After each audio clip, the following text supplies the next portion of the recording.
मैं जितनी बात मोदी जी के बारे में पहले कह रहा था उतनी बात आज भी कह रहा हूं। मैं मोदी जी पर कोई व्यक्तिगत टीका टिप्पणी नहीं कर रहा हूं। मैं हिंदू मुसलमान की बात नहीं कर रहा हूं। मैं मंदिर मस्जिद की बात नहीं कर रहा हूं। मैं हर सभा में लोगों से पूछता हूं कि अगर वोट बिहार का है तो फैक्ट्री बिहार में लगना चाहिए कि गुजरात में लगना चाहिए।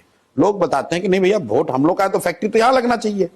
और फिर मैं पूछता हूं, अच्छा भाई, सभा में जितने लोग बीजेपी को वोट दिए हो, ये बताओ कि 15 साल में मोदी जी ने फैक्ट्री कहां लगाया? बिहार में लगाया है ज्यादा फैक्ट्री कि गुजरात में? तो लोग खुद ही कहते गुजरात में।